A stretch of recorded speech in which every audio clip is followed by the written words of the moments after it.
वो बिलख उठती है, रो उठती है, तड़प उठती है, क्योंकि उसे जीने का एक ही सहारा था, उसे ये ब्रह्म ज्ञान नहीं था। वो मूर्ति के साथ रो रही थी, उसे अपना सारा दुख सुख उसी के साथ अपना हर दुख सुख साझा करती थी। वो मूर्ति भी वो कुएं में डाल दी गई।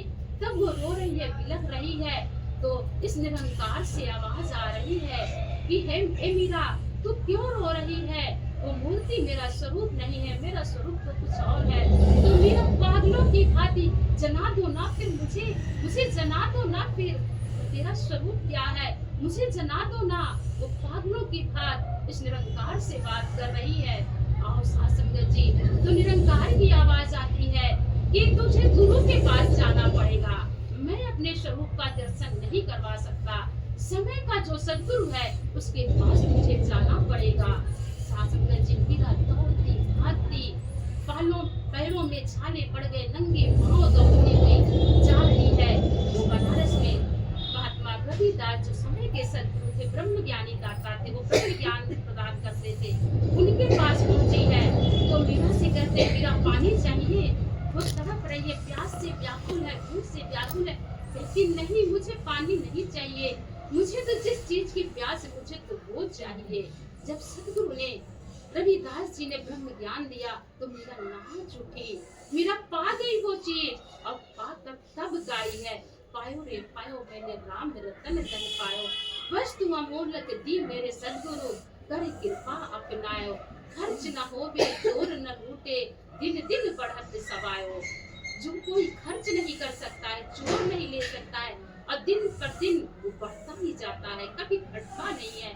जितना इंसान राम नाम की दौलत दूसरों में बांटता है, जितने लोगों को जोड़ता है इस परमात्मा से, एक भी अगर इंसान किसी के कहने से जुड़ जाता है इस परमात्मा से और वो सच्चाई से जुड़ जाता है, उसको कितने कितने करोड़ों अरबों यज्ञ के पुण्य उसके हिस्से में आने लग जाते हैं। तो आओ सासंग जी, हमारी चाहत क्या है? ये संसार तो मिल ही जाएगा। मीरा के पास अच्छा बताइए क्या कमी थी? माना कि सबरी के पास कमी थी, तो मीरा के पास क्या कमी थी? राजघराने में पैदा हुई थी, राजघराने में ब्याही थी, धन के अंबार थे, हीरे मोती जौहरी सोने चांदी से महल बना हुआ, क्या कमी थी उसके पास?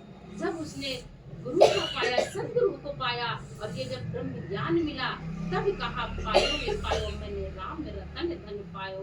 आओ साथ संगत जी, यही रतन धन जो ये परमात्मा जो सदगुरु ने हमें ज्ञान दिया है, ये ऐसा अमूलक है, ऐसा अमूलक है, जो साथ संगत जिसको हम नजरअंदाज कर रहे हैं, जिसके प्रति हम लापरवाह हो रहे हैं। संसार के प्रति लापरवाही तो चलेगी, बिल्कुल चलेगी, कोई बात नहीं, वो काम नहीं होगा तो दूसरा कोई कर लेगा। लोग पागल ही समझेंगे, ये पागल है, इसको समझ से ये काम करना नहीं आता। काम ये भी करना है, ये भी जरूरी है, लेकिन सबसे जरूरी जो है, हम बातों ही बातों में बैठकर कभी इधर कभी उधर, कभी इसकी बातें कभी उसकी बातें, कभी कौन क्या कर रहा है, किसके घर में क्या हो रहा है, सारी जानकारी चाहिए। लेकिन हम क्या कर रहे हैं, इसकी जानकारी है हमें? हम सेल्फी लेने में मस्त है, जहाँ जाते बस फोटो खिंचाने में मस्त।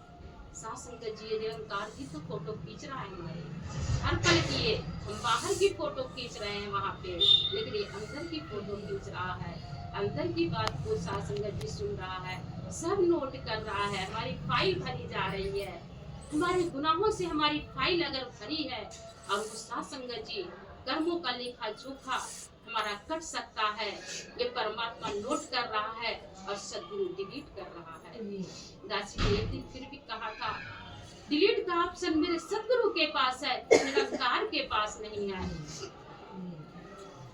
हम मोबाइल में देखते हैं कोई गलत चीज पड़ जाती है तो दिमाग पूरा जाता है, कैसे डिलीट हो जाए, कैसे इसको डिलीट किया जाए, सारा दिमाग डिलीट कर जाता है। सासंग जी, क्या कभी हमने याद किया, कभी अकेले सोच कर विचार किया कि हमारे कर्म भी इतने गंदे हैं, कितने जन्मों जन्मांतर से हमारे कर्म बनते चले आ रहे हैं, क्या वो कभी डिलीट भी होंगे? नहीं होंगे सासंग जी, संसार में तो बिल्कुल भी नहीं होंगे। कोई लिख कर देख ले, सारे धर्म ग्रंथों में पढ़ कर देख ले, नहीं डिलीट होगा, बिल्कुल भी नहीं होगा।